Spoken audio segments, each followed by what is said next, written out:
Let's go now to Erbil, where our correspondent Simona Fulton is standing by. Simona, as expected, the Yes camp has come out on top, and there are celebrations where you are.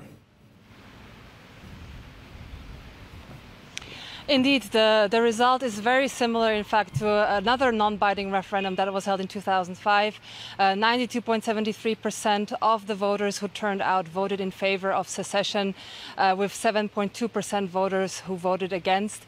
What we don't know, for example, is the breakdown of the vote by region. So, for example, we don't know what percent of voters voted for and against in disputed areas like Kirkuk, where you have a lot of non-Kurdish communities who are more likely to have been opposed to this referendum being held. But yes, overall, this overwhelming support for yes is not surprising, and surely there will be celebrations in Erbil and throughout Kurdistan later on. Now, it was a landmark but non-binding referendum, so what's likely to happen next? Well, the Iraqi constitution doesn't really spell out the opportunity for a referendum for Kurdistan to secede, and that's why Baghdad has been declaring all along that this is illegal. And in fact, there is an open case at the Iraqi Supreme Court to make a final ruling on whether this referendum is indeed legal.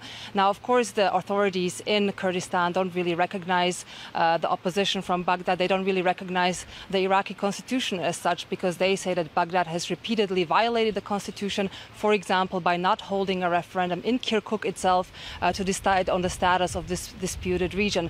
So there is really no legal avenue to secede for Kurdistan. So it will have to be, if it happens, it will have to be a negotiated solution with Baghdad, and one that certainly involves the international community and especially Kurdistan's neighbors, who have thus far been fiercely opposed to this referendum.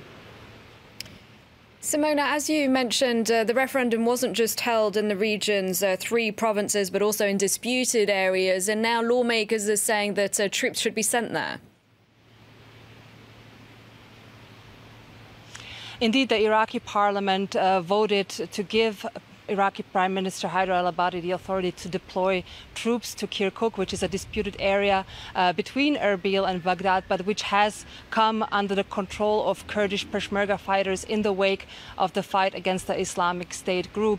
Now, of course, in Kirkuk, there is also a lot of oil, and the resources in this province make it all the more contested because each side is trying to lay claim to this land, and there is a lot of fear in Kirkuk that these mounting tensions could, in fact, spill into armed conflict. Prime Minister Haider al-Abadi also asked Kurdistan to hand over control of all of its borders, including Erbil International Airport, by Friday. And he also asked that all the oil that is being produced in Kurdistan should again be directed through the federal government, through the state-owned agency SOMO, which in fact Kurdistan ceased to do since 2014, when a dispute over oil revenue started with Baghdad. So all of that is to show that Baghdad is really trying to tighten its grip on Kurdistan, really imposing a lot of demands. What remains to be seen is what will really happen after this deadline of Friday has passed. Will Baghdad really go that far to deploy troops and to risk perhaps igniting violence between the two sides?